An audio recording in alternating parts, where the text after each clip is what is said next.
I am not an expert in Docker. I'm a beginner. So I first came across Docker somewhere last year. But I thought I'd like to share my experience because I think it's a very useful, like an application because especially in the field that I work in, I see it being increasingly used, especially in the context of R package deployment. You see that a lot of the R package developers would now actually even provide the Docker file so that you can actually run it on your local machine or even on a cloud environment.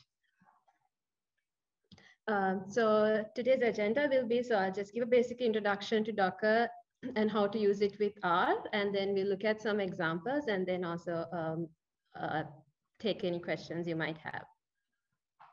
So just a prerequisite. So obviously you need to know R, and then we'll be seeing how to use Docker with R, and then some command line and bash scripting, not a lot, but just an understanding of that. And also I have whatever materials I'm using, they're all uploaded on my GitHub.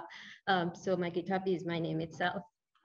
And yeah, so just to say like what Docker is. So Docker is basically, it's a language by itself, but it's a fairly straightforward language that you run on the command line. So Docker would enable us seamless reproducibility and production. So let's look at what Docker is through a very basic, like a very general example. So suppose you're working in this like a research environment where you have a principal investigator, and then you have like students working, and also you collaborate with other external collaborators. And assuming that all of these people, they can use R and they know some Git as well. So imagine this student one does some analysis, runs some R code and gets an output, and then shares this with the professor. So the professor would also run the same code on the same data, but ultimately would end up getting a different answer. And you even share student two would also run the same example, but he would also get an error, and or the collaborator might get an error. So why this is happening? So this could be due to many reasons. So, but one of the reasons could be that the R version each of these people are using can be different. So we know when R goes through these major releases, like from version 3 to version 4, there are changes that have been introduced. Then also it could be like the packages you're using can have different versions as well. Suppose this analysis was all about like a data manipulation where you're using dplyr or tidyverse, one of the tidyverse packages. So it could be that each one has installed a different version of dplyr. And also each one could be using different operating systems. One could be running it on a MacBook or on a Windows machine or on Pandas or Ubuntu, etc. So in a scenario like this, so what is the solution to this? And also please note that they have set the seed, but yet you could still end up getting different answers. So the solution to this would actually be Docker. So with Docker, what happens is that you're basically sharing the environment that you ran your code on with others. So it's not just you share your script or your code and your data, but it's the entire environment that you're able to kind of pack and ship to anyone else, and anyone can run it on their local machine or even on a cloud environment. So yeah, so basically Docker. So Docker is a program that allows you to manipulate multiple operating systems on your machine. So this enables seamless shipment and deployment. So Docker is open source and free, but you also have the enterprise version. So like in any open source free like softwares, there are some limitations. Yeah, so hopefully we'll see what some of the limitations when you're using kind of like the free version. And so what can I use Docker for? So Docker can be used for continuous integration and continuous delivery workflow. So this mainly relates to R package development. So usually when you're developing an R package, you would be continuously testing it. So obviously you're going to develop the R package on your local machine. So maybe, for example, on a Windows machine, but the R package should be able to be run on different operating systems. So what you can do is, for this purpose, you can use like various version control repositories, or like these integration tools like Travis or Appware. So in these, what you do is, so if you do a little change, then you would like kind of push your package to your GitHub, and then you get the RCMP build to happen. So if there are any errors, they are like on time, you can kind of know what are the issues and correct this. So in such a instance, you can be using Docker. And another place where you can use Docker is for data automation. Suppose there is some code that you need to run on a daily basis. So in such a case, what you can do is you can actually create a Docker. You can Dockerize your entire environment, and then you can, so on a daily basis, what you can do is you can just run your Docker container. You don't need to like open an R session, upload your data, then run it, save outputs. You don't have to do step by step. All you have to do is just create a Docker container, and each time you just only run it, and you will have your output saved automatically. And another instance is to deploy Shiny apps. So this was actually for me personally, this was the time that I discovered about Docker, about Dockers, because I created this Shiny app for this project that I worked on, where I wanted to share the Shiny app with one of the collaborators, and I didn't have access to free hosting services, and I was looking at ways how to share the Shiny app. So actually with the Docker, what you can do is, again, you can Dockerize your Shiny app, and then just like GitHub, we will see in a bit later, you have Docker Hub as well, where you can create an account. So you can push your this Docker container to your Docker Hub, then anyone else can actually pull it and run it on their local machine. So this is like, if you don't have access to free hosting services, I think this is a great way to share your Shiny apps. And next one would be for R package deployment. So if you create an R package, like I said earlier, so we see that increasingly people share their Docker files as well. So the advantage here would be that, especially if you're using HPC, like high performance computing platforms, then you can just pull the Docker and again run it automatically, so that you don't need to like go through all installations separately.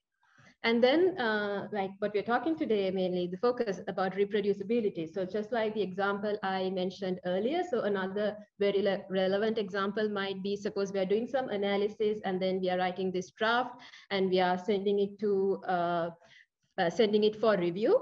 And so usually the practice would be, when we are sending it for review, we would send our code and our data. And so hopefully the reviewer would try to execute and see whether they can reproduce the same results. Now, so if you just send your code and only your data, you will obviously have the risk of where the reviewer is not getting the same results as you have mentioned.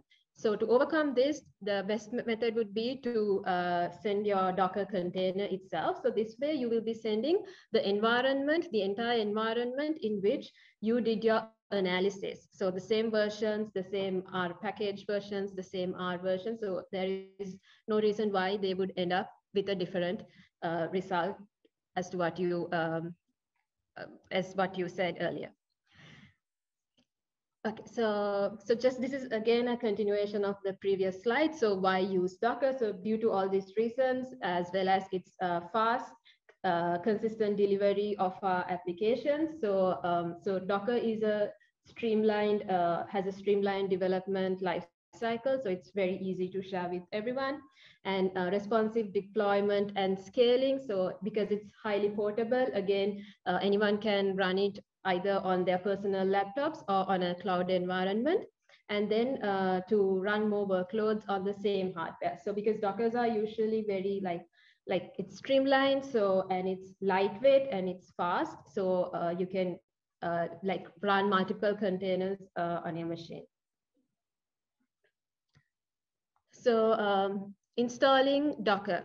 So Docker is built on Linux. So if you're using like if your operating system is Linux, then you can natively install it. But if you're a Mac or Windows user, there is a Docker desktop version available. So when we're looking at the examples, I'll go to this link and show how to download that. I mean, it's pretty straightforward.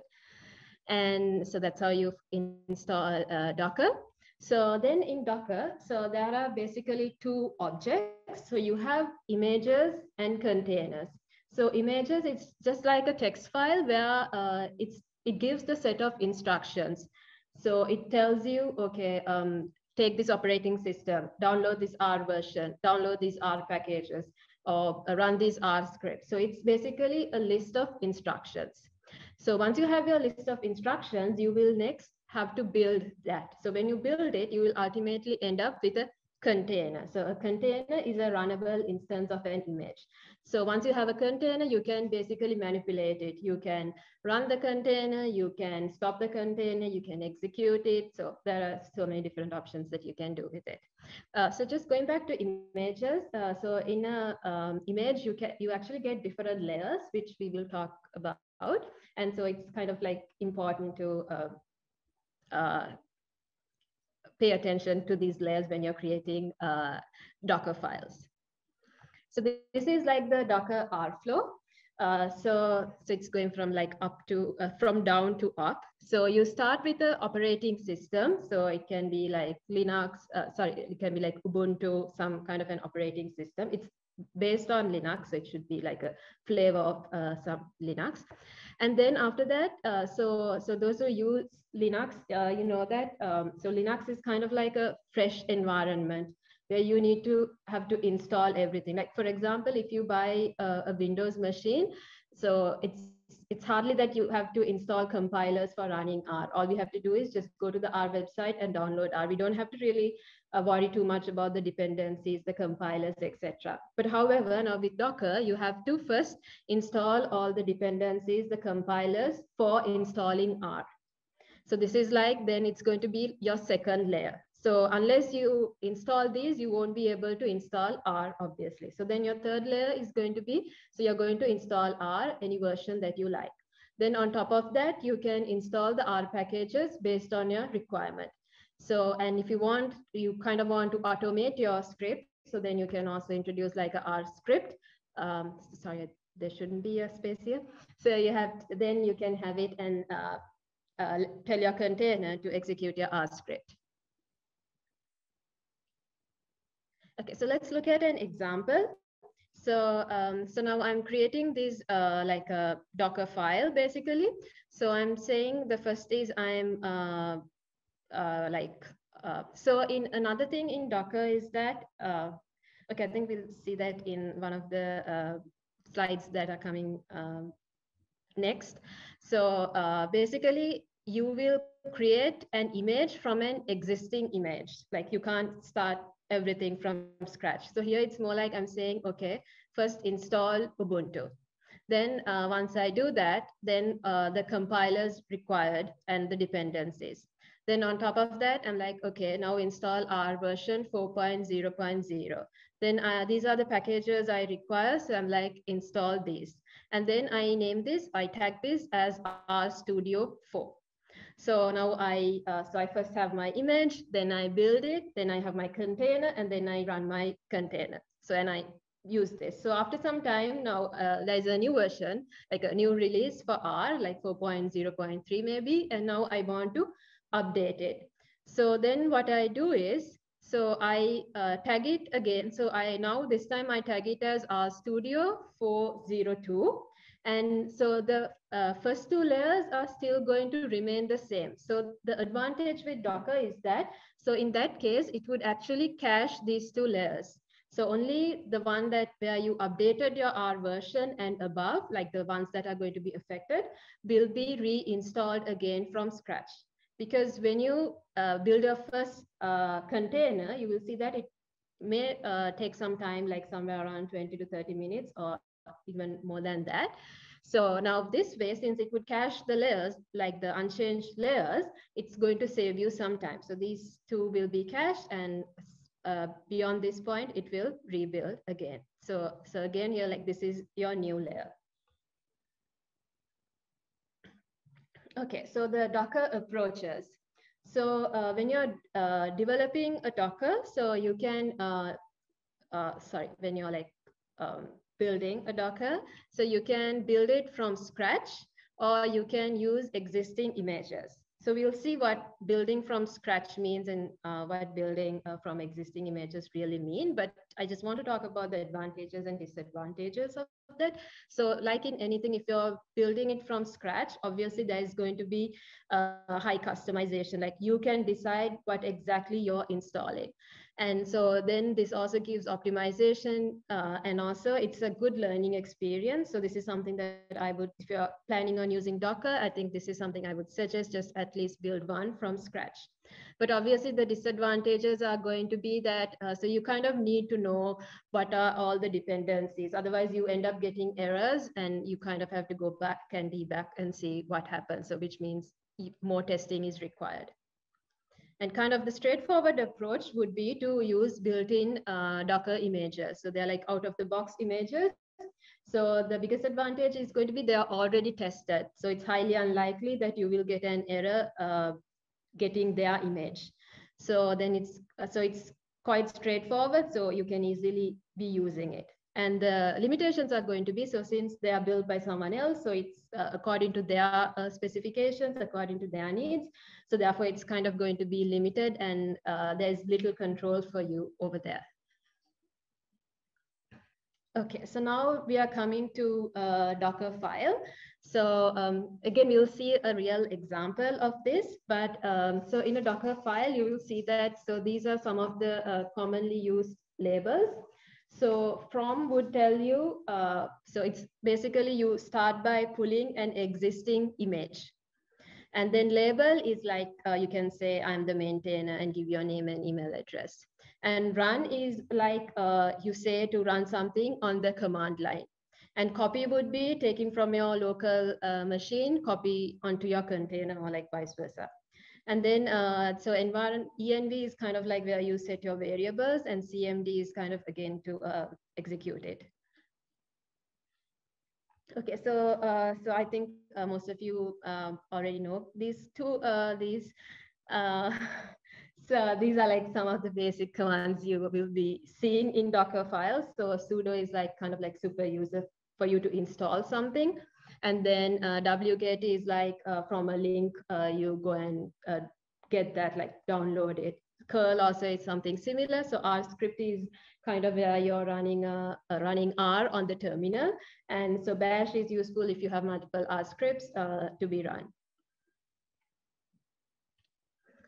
Okay, so I think now we can look at the examples. So yeah, so there's one advantage with Docker is that so if you look at the developers for Docker, they're like highly engaged and very active. So there are a lot of resources available, and they are kind of actively working to improve the user experience as well. So like they're coming up with easy functions or commands to install when you're using R with Docker. So it's like a very active forum. So there's a lot of help available. And yeah, so we'll, so this Rocker is basically, Rocker has images specifically for R, like to install tidyverse or to install Shiny. So they have specific images. So I'll show that right now. And so before we go to the examples, are there any questions after this point? I think I went a bit fast, but maybe you missed some points, but I guess when you're looking at the examples, it might be more clear. Do you have any questions?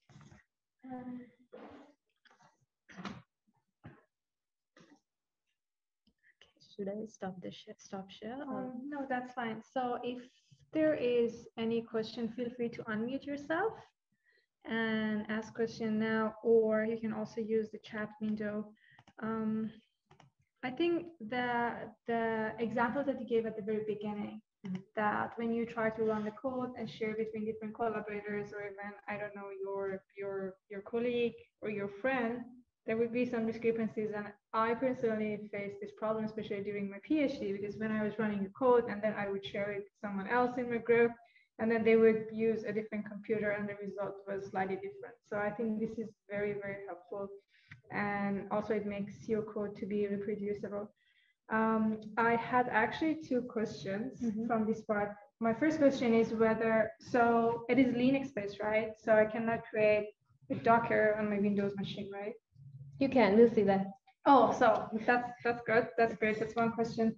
The other question that I had was,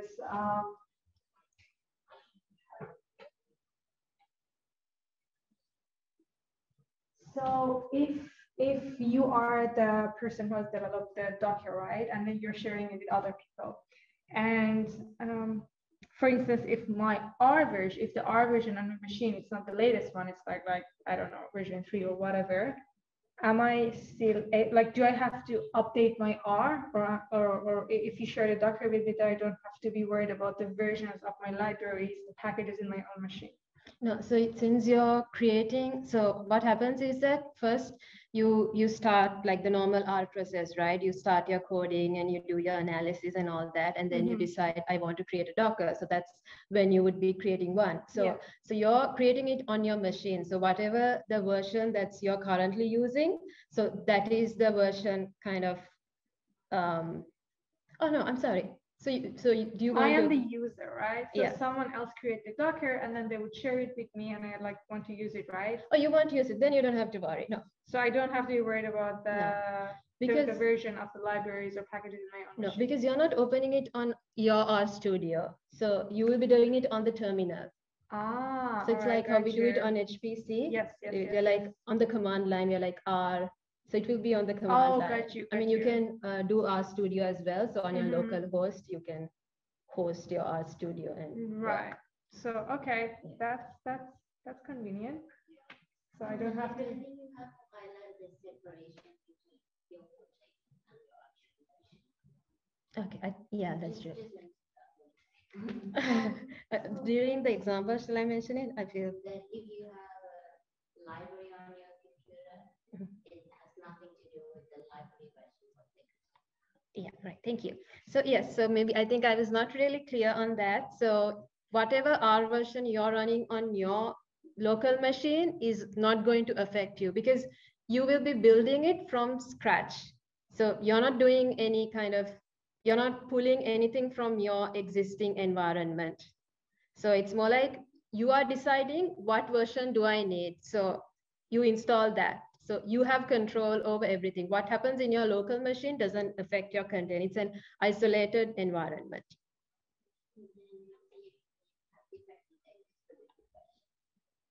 Yeah, yes, you can have different containers or different versions. So what you can do is you can tag it and then it will get updated and you can call whatever tag you want. So what question? Hey, Evie, what Oh, it wasn't. So we have a couple of questions. Yeah, exactly.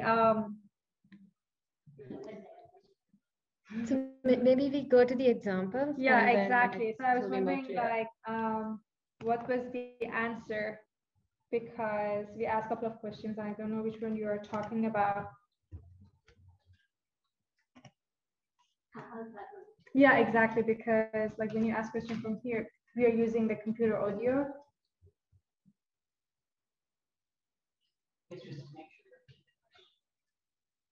Yeah, exactly. Yeah, whatever that's asked here, I'll repeat. Yeah, all right. So yeah, so that's right. She's going to repeat the questions once if the audience has a question. Thanks, Malindrie. Okay, so let's first look at how to install Docker.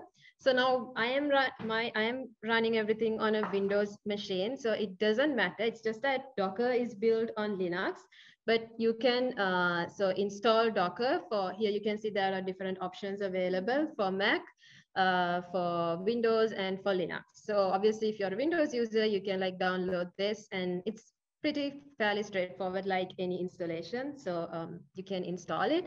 So once you install it, this is what, oh, I can show that. So this is what your Docker desktop will look like. So these are kind of, so we'll see when we do the examples, how this would change. So these are kind of like my images that I've created. So most of them are the examples that we are looking today. And then, so here, if you go to the tab on the left that says containers or apps, so these are like the containers. So I have built those images and now I have these containers. So these are kind of like the names I gave that I have and the way I have tagged. You can't? No, I see this. No. Oh, sorry. Okay, sorry. So you cannot actually see that. I'm so sorry. So let me share it. Sorry about that. So yeah. So when you install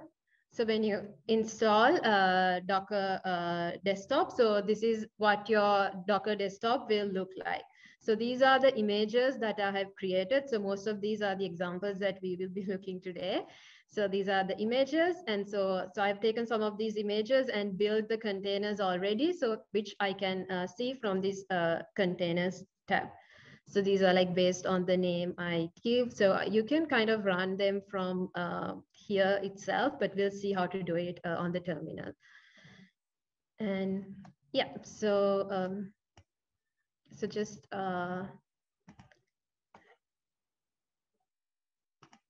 okay, let me show the like, let's run the examples now. You can see this, right? I can see. Can you see this? Yes. Yeah, okay. Right. So this was one of the resources I showed, the Docker project. So this is from the Docker developers itself, where they have created images. So these are like pre-created images for installing different R like libraries. Like, for example, to use tidyverse, you can use this image. We'll see how to use the image. So, but this is, I kind of wanted to go to the link and show what it looks like. And if you want to install the R development version, then you can use this image. So except for Shiny, again, they have an image, so you can be using this. So then you don't have to build everything from scratch per se. And yeah, so just like just like GitHub, so on Docker Hub also you can create an account. So this is like my account. So here again, just like GitHub, so if you do something, so you can, like for Dockers, when you create your containers, you can push your containers to your Docker Hub. So you saw on my desktop there were a lot of containers, so I haven't necessarily pushed all the containers.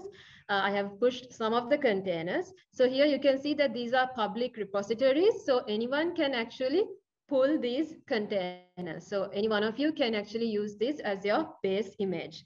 So what I said, like earlier, just like in free open source thing, there are going to be certain limitations. Now with Docker, again, you can have only one private repository. So this is like the Shiny app that I actually created. So the data is not published. So therefore, everyone cannot be pulling this. Only I can do it, or else I have to kind of give like a username and a password. But all the other repositories, so only one such repository is, to my knowledge, is available for free users. So all my other repositories will be kind of public. It's good in a sense, so that anyone can be using. So not just my repositories, you can, like if you want to create a Shiny app, so you can be like, go to Docker Hub and just search. And so you can see there are so many images there. So, I mean, different people have created. So you can just go into these and see based on your requirement and just pull one of these images. Okay. And so, yeah, let's go through the examples. So here I have, so everything that I'll be discussing, I have uploaded all of those to my GitHub repository. So you can either follow from there, or you can even later on, if you want, go and check. Okay, so let's just first go to my R session. And so this is just, I have cloned my GitHub repository to my R session right now. So let's look at the first example, which is, so as usual, let's start with the hello world example. And yeah, so I'm going to kind of run this Docker. So here, Docker will be the command that we are using. So we have like Docker run, Docker pull, Docker push, Docker execute, so everything, because we are doing Dockers. And so here, I'm like, so to run this, so this Docker VLC is the name of the image. So I'm saying run this image, and cow say is like say hello world, like print hello world. So let's run this. So you need to go to your terminal. So I said it's Linux based, and you need to go to your terminal. And in the terminal, you have to go to the folder where you have your Docker file.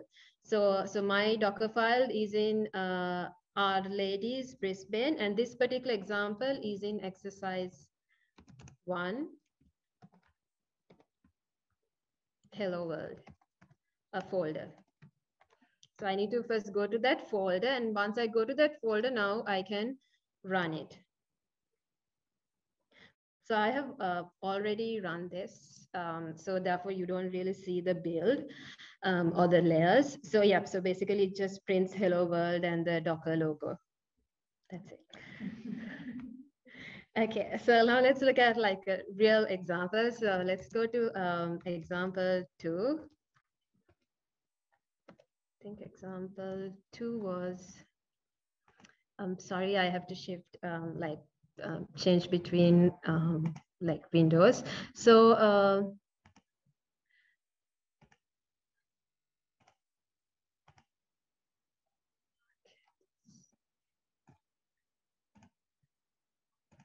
right, so in example 2, what I'm going to do is now I'm going to install R from scratch. So I'm going to install R version 4.1.0 from scratch. So first, let's look at the Docker file. So this kind of, even in Docker, just like in R, so to comment, you use like the hash sign. And so here we obviously need to start from an operating system. So I'm saying from Ubuntu, so you can give whatever version you like. And so this label is not really necessary. So I just put like my email address and my name. And then, so now you're set, so your env, you can set your variables. So you have, so we know for R, there are like 3 variables. So you have R version major, minor, and patch. So I'm going to install the latest version, which is 4.1.0. And yeah, so there are like, okay, so this is the other one. So to install the dependencies. So honestly, I don't know about each one of these does either. So if you are really interested, you can go to Debian and check, but this is like Fortran, and then you have Git, and you have like the wget, vim commands. So how do you know dependencies to... yeah, so that's the thing. So even I copied this over, on the internet. So you get images. So if you can find an image, you can just go and copy them. Like for example, if you're running R Markdown, then you need to install Pandoc as well. So one way to know it actually is to go online and see existing images, or else when you build this, you will get errors, and usually it would say kind of like a package is missing, like KB is not there, Pandoc is not there. So then you know, okay, you need to install that. So this is building from scratch. If you remember, there were like 2 types. This is building from scratch. And yes, so that's the limitation here. You kind of really need to know. And so sometimes you run this and you get an error and you have to install that one again, like, so it can go on and on. And then you're like, to install R, you're like wget from this link. And so this is where you specify your version, minor, and that patch. And then you have to set your working directory. Sorry to interrupt. There's a question. Can you add more dependencies if you realize you missed something? Yes, you can. So you will get, when you build it, you will get an error. So then you go back and add the missing one and you build it again. So what if it wasn't missing? You just decided to add something else? Yeah, so if that's the case, and if you still want to keep your like the before one, you can like tag it. So here, so for example, suppose I'm saying I'm calling this base R 410, and then I add a new dependency and I'm like base R 412. So when I want, I can pull 410, but if I want to pull 412, that is also still there. So I can pull 412 as well. So that is why you tag. So if you don't tag, then Docker would always go to the latest one. Okay, so honestly, yeah, I also copied this from online, so I don't know exactly what each one does. So it's more like you can, so the whole point is you can kind of use existing images. So yeah, so these are, Okay, so these are actually the different layers. So this is like one layer, then you have this layer, and then this is where you install all the dependencies. So that is one layer. And sorry, so this is where you install. So that is going to be another layer. So these are your different layers. But the whole thing is an image? Yeah, that is one image.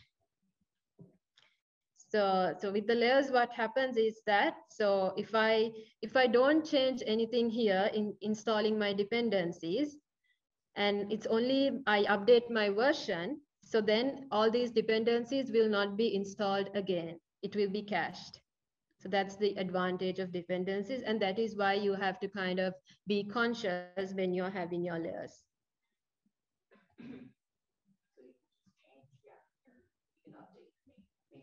Major, minor, cache, but then the dependencies all the same. Yeah, that's cache. It would not get installed. I mean, it's fine having it installed again. It's just it takes a lot of time. So this way it saves you time. The other one is the Docker recipe, and a recipe can launch. Okay. Shall I show that with the? You can just say that one. I think maybe. Yeah. Okay, so now let's build this. So we have like my image, so the set of instructions. So now I can build it. So I'll tell what happens here, but just I need to first go to my folder, which is exercise 2 base R. So this is going to be the command. So here now I'm saying build this, and dot would mean to consider all the files in the root folder. And then the -t argument is where you tag it. So it's like I tag it. So my Docker, so this is my Docker Hub name. And this is the name of my image, base R. And this is the tag. 410 is going to be the tag. So now I run it. So you have a tab that's seeing multiple versions of the base R. Exactly. Image. Yes. 400, 410. Yes. Yeah. So you can have multiple versions of your base R image. So that is why you tag. So if you're having a different version, you can tag it as 411 or 412. And then whichever one that you want to use, whichever container you want to use, you can actually see how to like run a container. So you can call it by that tag. So now this usually takes a long time, like about half an hour. Since I've already run this, you can see that it has been cached, and it has been cached according to the layers that we talked earlier. So you can see that the layers are being cached.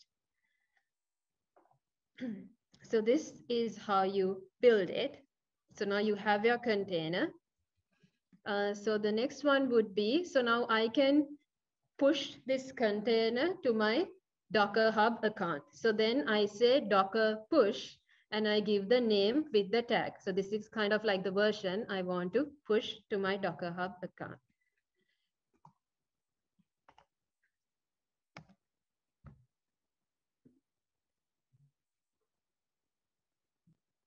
Yeah, so I've already pushed it, so you can see that it says layer already exists, layer already exists. So now we can go to the Docker Hub account and see this.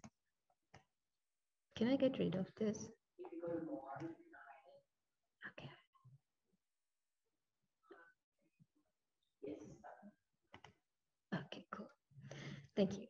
So, sorry, where's my, so I'll go to repositories. Oh.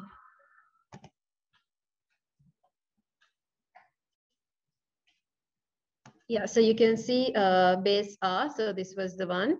So updated a few seconds ago. So I just pushed it to Docker Hub right now, and you can see the tag 410.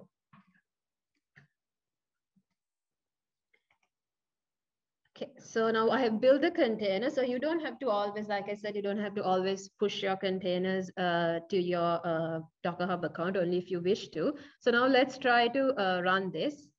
So let's take the command first. So to run it, you say docker run. So here -t, it enables you to open it in a terminal. And and D would print the details on the background. And then here I have given the name of the container with the tag.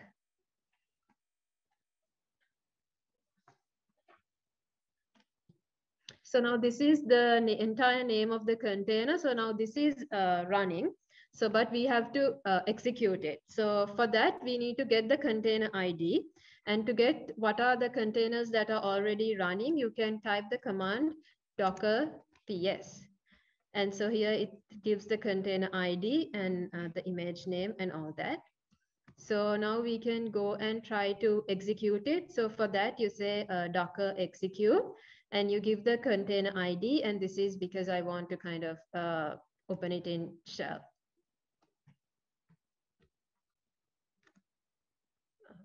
So I have to get the container ID.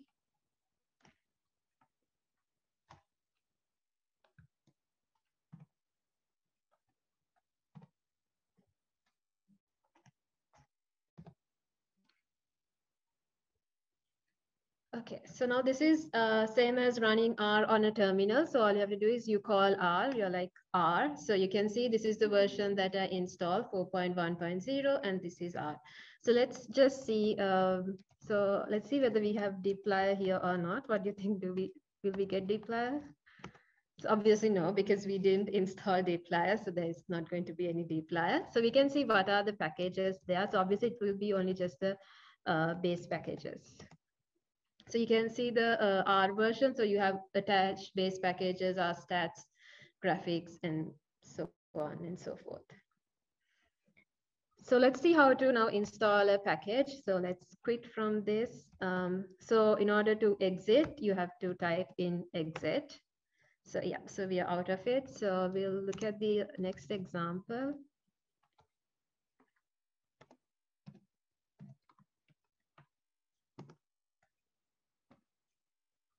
So let's try to now install tidyverse.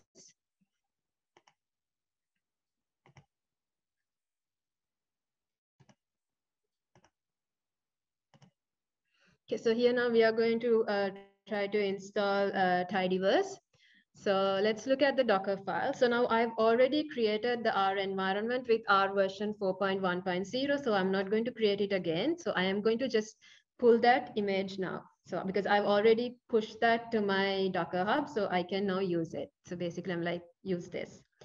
And then now I'm saying to run the R script on the terminal. So this is like execute. So the normal way you would install in R, you're like install.packages, tidyverse. And here, what you have to remember is that you have to give the repos, because if you remember when we created this R container, we did not set our mirror. But if you go to your local R on your desktop, you will see that the mirror is already set, but which we didn't do. So you can actually do that, which I haven't done, but you can. So since I didn't do that, I will have to always set the repos, because if I don't do that, then when I run it, I will get an error.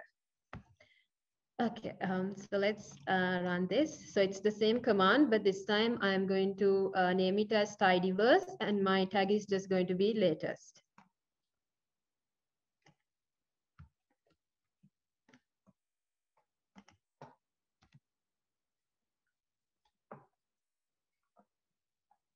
So yeah, so you can see it's been cached, and so we can again, so we'll have to run it. So it's still the same command, only the container name changes. So this is the name of the container. Now I have to get the container ID to execute it. So I have two containers running, and this is the most recent one.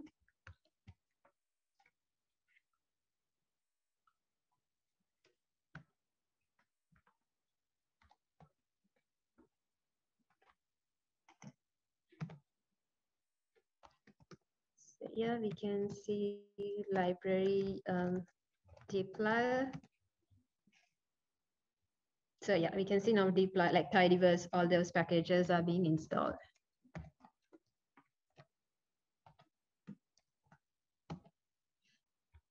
So yeah, we can now see the dplyr version. So it's 1.0.6. So that is how you would install a package.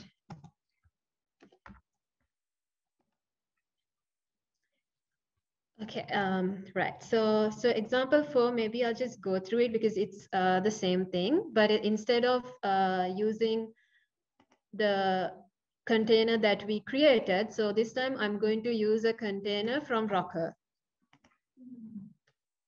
So you can see that, so this is like, this was not created by us. This is an existing container by the Rocker project. So you're like Rocker R base. So it's going to be now, this time the version is going to be 4.0.3. So it's kind of like a previous version. And it's the same command. You try to install tidyverse, you have to give your repos, and all the others are the same. So I think in the interest of time, I'll just skip running that example. And you will anyway, it's the commands to run it are still going to be the same. So let's see how to install multiple packages. Okay, so when you're installing multiple packages, you can actually have this line multiple times for each package, which is actually what I usually do. But actually, there is a much more straightforward command, installer 2.r, which is again by the developers from Docker itself. So where you can kind of, using this command, you can install the packages. Again, you obviously need to give the package names.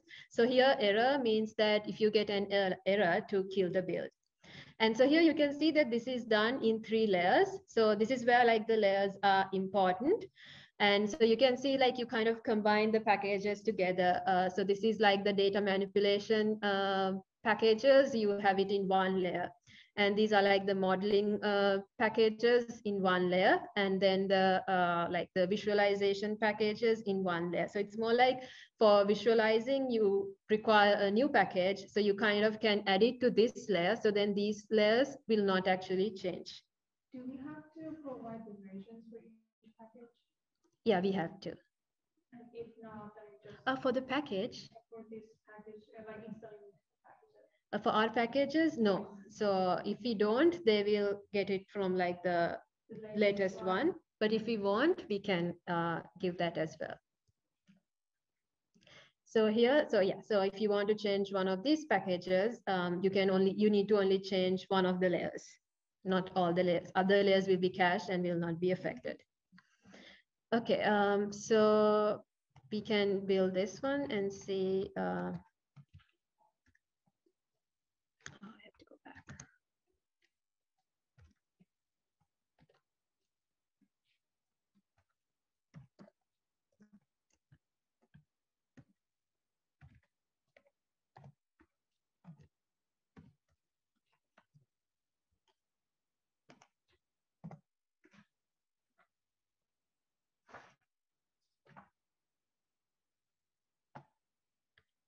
So you can see the previous layers we saw, so they are being cached.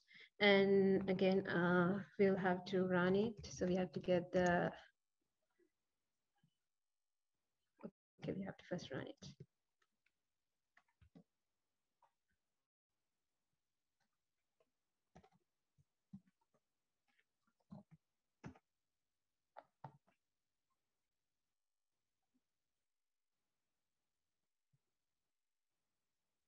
Okay, what happened here? Yeah, we forgot the -t and the -d. So you can see that you get an error if you forget those.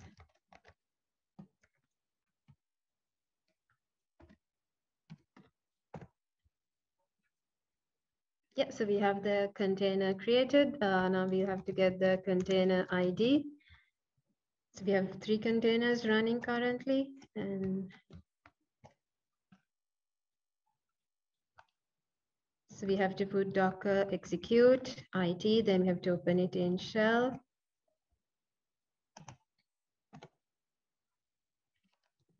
So we install, if you remember, per, so we can see whether it's installed. Yep, so we have that. And if you want to see the version, so it's 0.34. So, yeah, so that's about installing R and installing different R packages. So let's look at the next example to install RStudio. First, let's go to the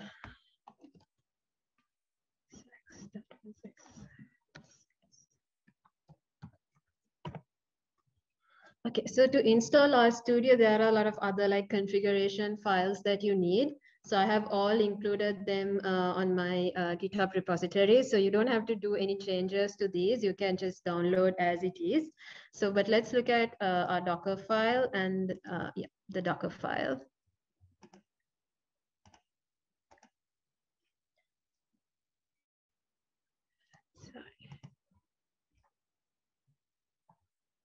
Yep, so you can see the Docker file is kind of like messy. It has a lot of requirements because obviously you're installing RStudio. And so yeah, so again, I'm not going to go through everything. So these are kind of like the files. So we have here on our folder. So copy means, so from our local environment, we have to copy to our container for us to be able to use it. So all of these, we have to copy it. And here expose, so this is like your port. So this is a random number. So, but make sure that port is available. You can have any number here. So let's try to build this and then run it. So I've named it as RStudio and tagged it as tidyverse.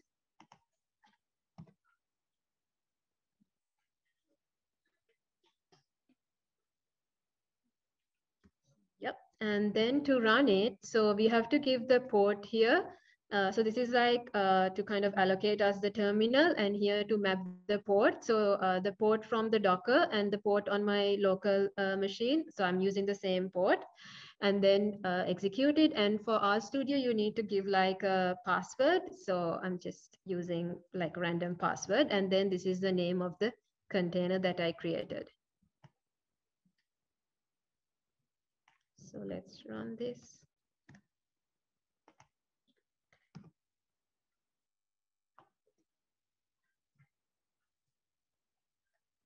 Okay, so now what we have to do is we go to our local host, and the port that I assigned it to was 8787. So I can now open it on my local machine. So username, what I gave was this, and password was 1234.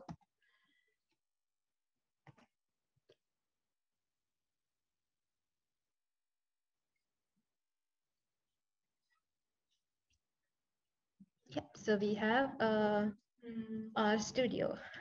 So the R, if you remember the Docker file, so I installed the R version from like the Docker, the container that I previously created with the latest version.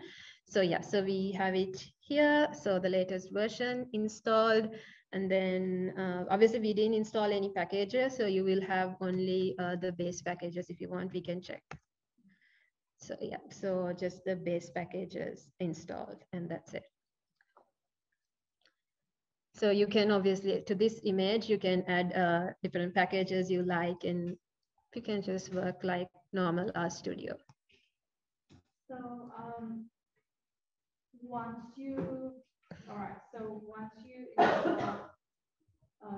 RStudio like that, and you have already installed the packages, then you don't need to install packages anymore. No. Each time you run your container, that specific container, the packages will be there, but obviously you'll have to library the packages like normal RStudio. So I'll just close this because otherwise my computer might crash. Yeah, so that's installing RStudio. So now let's see how to run an R script, and I think that's what is the most important thing for reproducibility.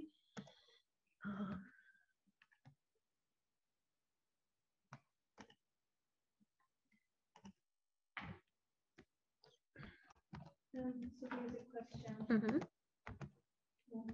So the port that you mentioned, 8787, what does it mean, or how can we find that information?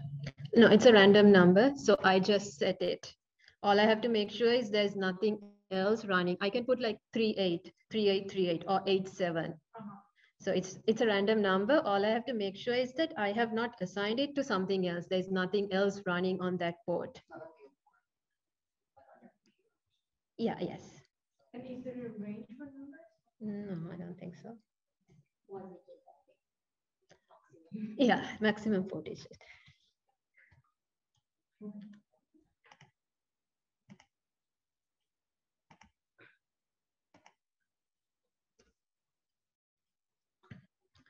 Right, so let's wait. Okay.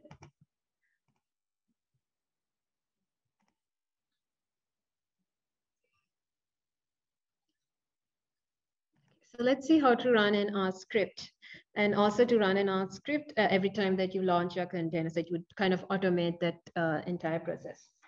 Right, so for this purpose, I'm using this example data set, which you can download from this link.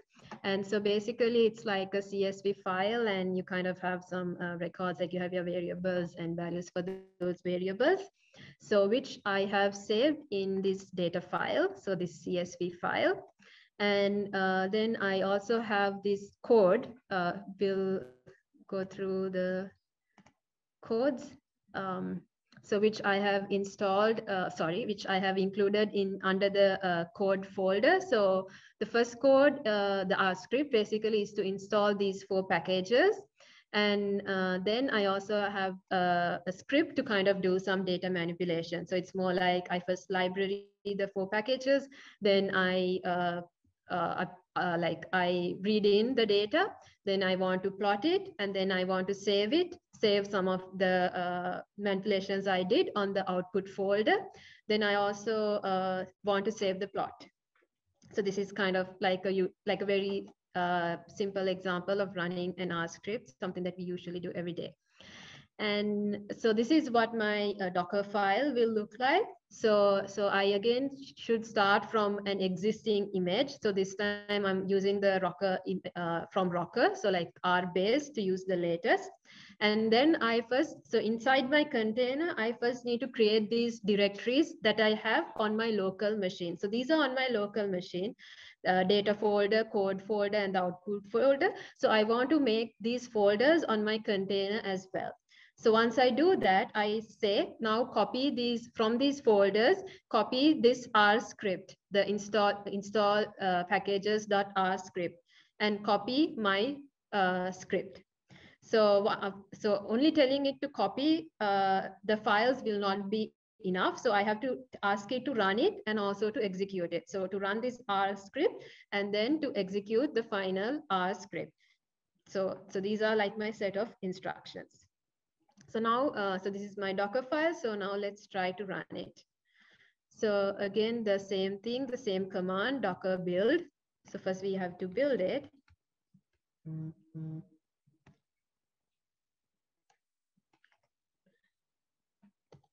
So I build it.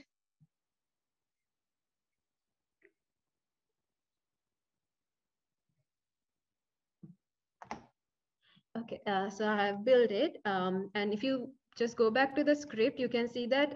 So I say to save these on my output folder. And if I go to my output folder, you can see that it's empty because I've still not run it. So now let's try to run it, and fingers crossed it will get saved on the output folder. And so this is the command to run it. So you're like still the same docker run. So this IT and RM, the same thing. So this we would tell you to actually map your local folder files to your Docker folder. So if you remember, I have data saved on the data folder, but on my Docker file, I didn't ask it to copy these data files. But you can actually do that as well if you wish to. But here in my run command itself, now I'm telling to map my local data folder with the container data folder, because inside the container, I did create a data folder, but I didn't copy the data. So now I'm saying to copy that. And similarly, I'm also mapping the output as well. So once you run the container, everything happens inside this container. It's like a virtual machine. Nothing happens on your desktop. So when you run it, if you want to ultimately see the results and see it saved on your local machine, you will have to map that output to your local machine output. Otherwise, once you run it, you will lose it if you don't do the mapping. So that's why here I say to map from the Docker file to my local machine. And so this is the name of the my container. So I run this now.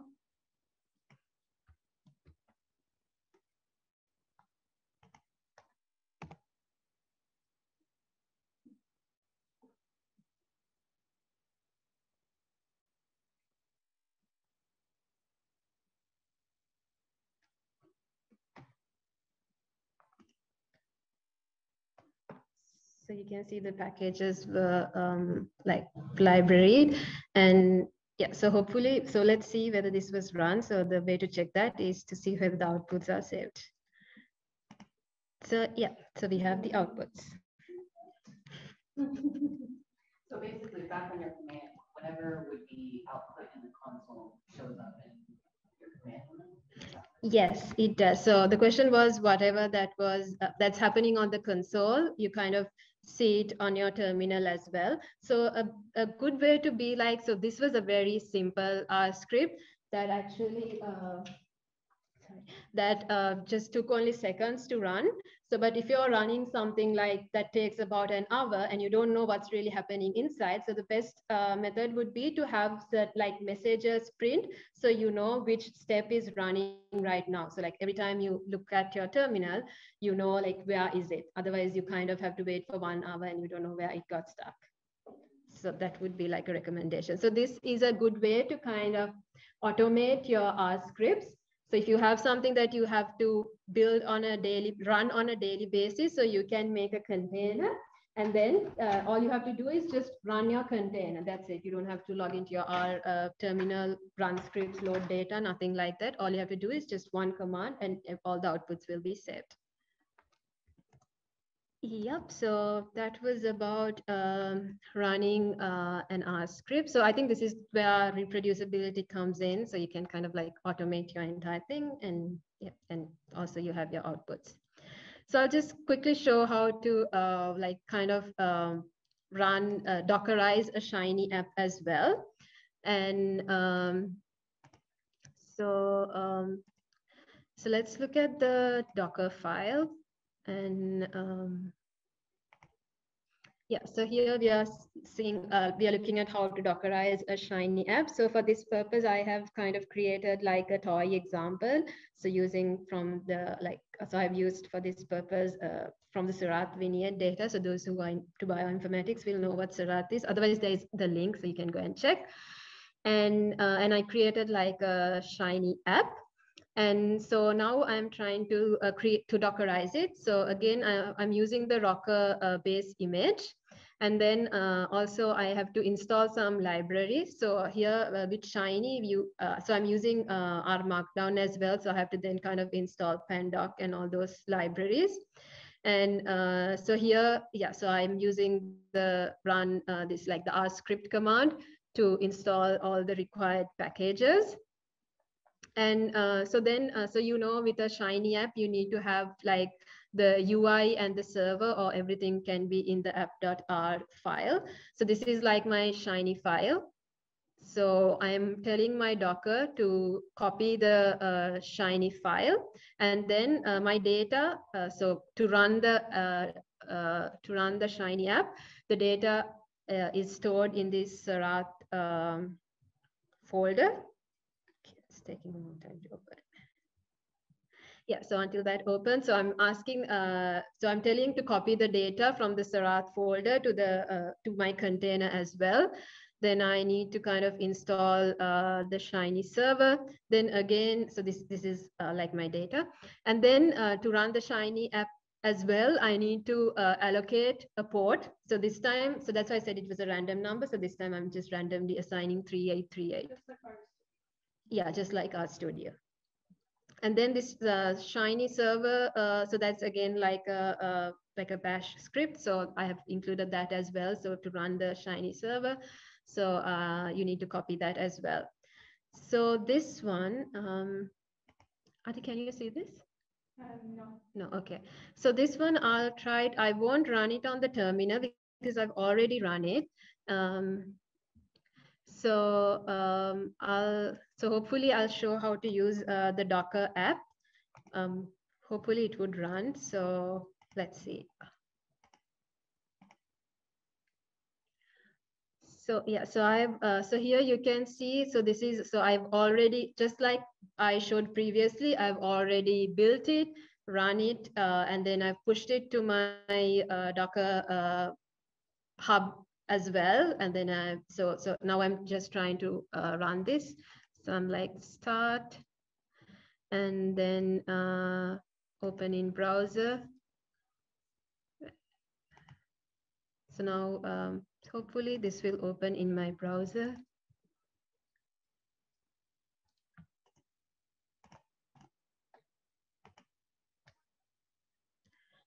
Okay, yeah, so this might take some time because the objects are quite big.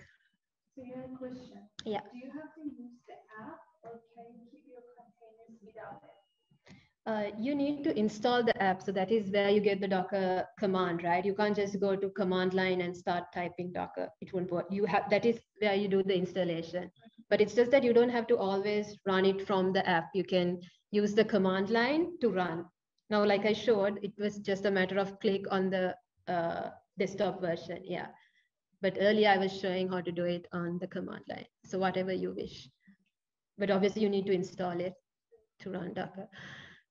Okay. So it's different from the one on GitHub, for instance. Yeah. So yeah, so this is like a Shiny app. Okay. So are there any other questions? Until this loads.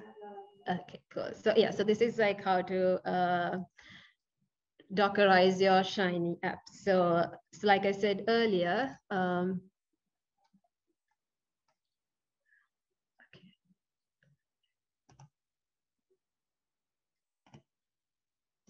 so sorry. So if I go to my repositories, so I have it here. So if you want to share it with someone else, you can obviously give them like the name and the tag, and then they can pull it. So obviously they need to have a Docker installed on their machines, and they should be comfortable using the command line as well.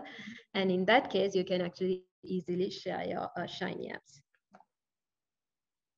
Okay, so just the last example. So for R packages as well, you can create a Docker file. Excuse me, I think you can see this, right? Okay, cool. So as the last example, I just show how to create Docker files for R packages. So this is like a package that I created as part of my PhD. So if you look at the Docker file, yeah, so again, I'm creating it from R base. And then I need to install all the libraries. Then I kind of set the directory. And then I have to install whatever the packages that my package depends on. So like all these packages, I have to install it. And then after that, from GitHub, I'm like install. So my package is on GitHub. So it's like installed from GitHub. So then, yeah, so this is basically your Docker file. So then again, just as the examples I showed earlier, so what we can do is we can build the Docker file, then run the Docker file. So I've already built it. So let's, I'll just show X9.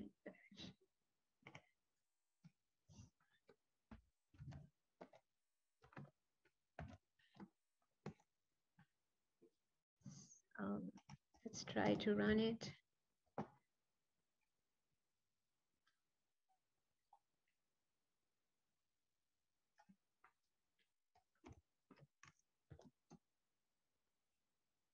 So I get the container ID. And we need to execute it.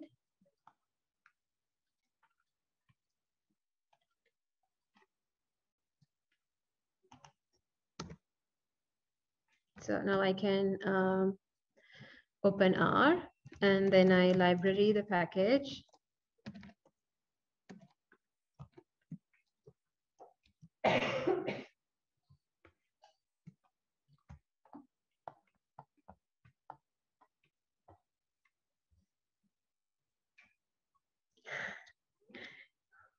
Sorry, I don't know why it's taking time. Because she has worked a lot. Oh, that's what Okay, so I have like included some data, and I think it's SC data. So yeah, let's just, sorry.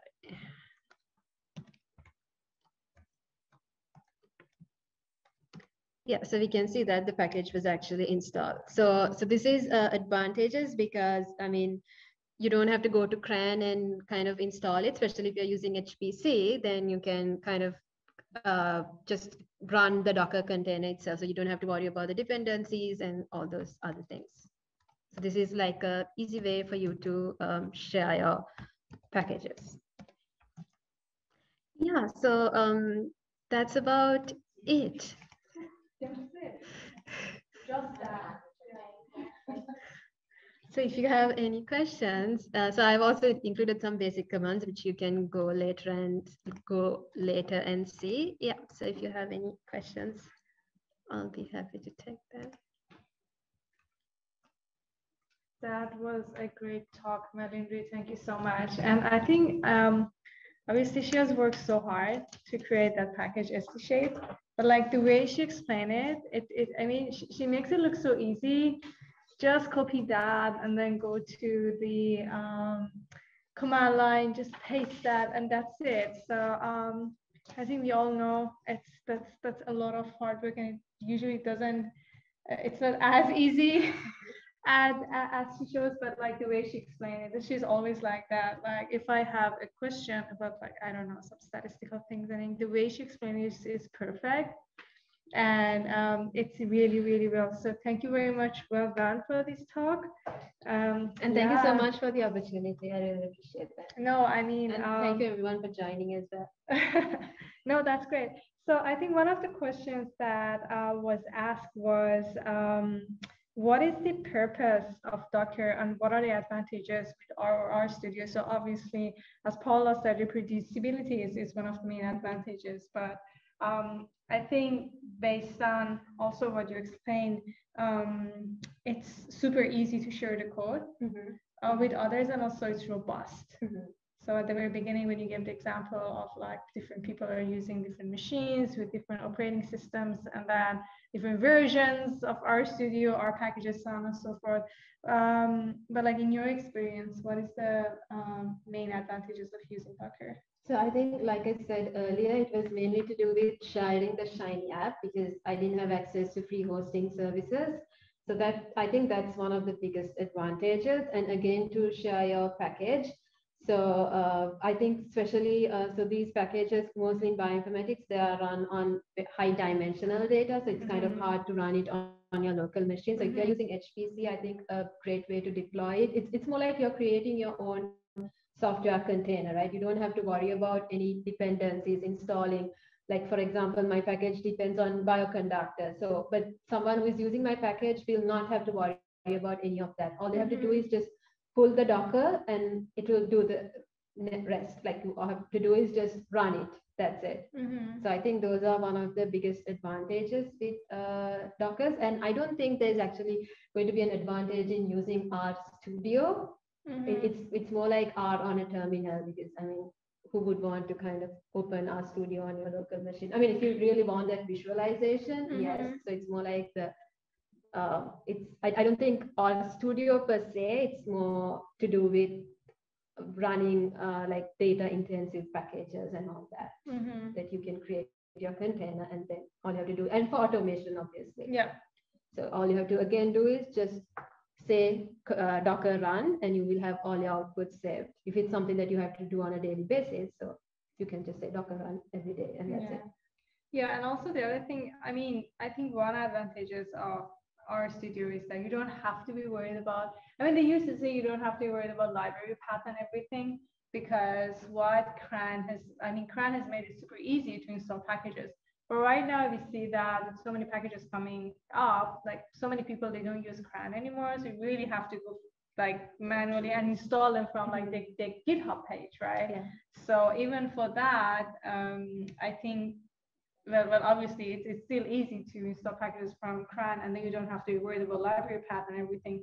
But I think we are going towards that era that, yeah, exactly. It's going to be messier anyway.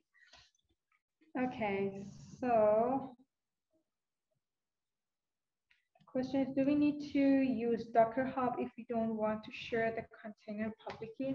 No, we don't have to. So we don't have to push all our containers. It's not a must. It's just if you want to share only, you need to push it to Docker Hub. But the thing is, if you want to share it with someone else, you will have to have the repository in Docker Hub. Otherwise, someone else cannot pull it, right? So if you want to share it with others, you need to use Docker Hub and have your repository. If you don't want to, if you're only working on your own machine, like you're doing everything, then you don't have to. I see. And also, if it is, when it is on your Docker Hub, it needs to be public. Yeah, you just have only one private repository. Okay. All right. Oh, and the other thing is if someone is considering using it for art package. So what happened so far was, so if you're creating art packages, when you do some change, you would push your code to GitHub, and then it would get this RCMD build would happen. So now you can link your Docker Hub with your GitHub account. So every time that you make a push to your GitHub, the Docker Hub would also automatically get built. But the thing is, there was an email last week that said that from this Friday, they are going to remove it for the free users. So that's like the disadvantage of the free users. So the automatic build will no longer happen. So I didn't read too much into it. And from what I understand, it would be more like now on your local machine, you will have to do the build manually. Like you have to run like Docker build, do that. Because so far it didn't happen. Like you didn't have to do that. You just push it to GitHub and automatically it gets built on Docker Hub as well, which is great. That's actually good to know. But this was one of my questions, like, do you have to pay for this service or not? But obviously, Going forward. Yeah, exactly. I mean, at this rate that they're going, I mean, you don't know what's going to happen at the end. So you might have to, probably they might have like different levels, membership, like basic ones. I don't know, because GitHub, I think if you're a student, you can get professional level for free. I think, or you get some extra thing. You create account with your school email. So the comment is you are able to get a professional GitHub access if you're registering with your educational email, right? Only for students. Amazing. Students and colleague Malindrie, yeah, it's been a pleasure working with you for the past 2 years, and I look forward for the next year. And yeah, exactly. And there's so many virtual clubs here as well. Thank you so much, Malindrie. That was a very informative session, and hopefully you'll have to talk more about it. Another topic. Yeah, exactly. Next day, to see how we can actually make use of this to share our codes with our collaborators. All right, okay. So maybe we can close the session now. Have a good night, evening, morning, for wherever you're joining. And then we will catch up with you next month with our next meeting.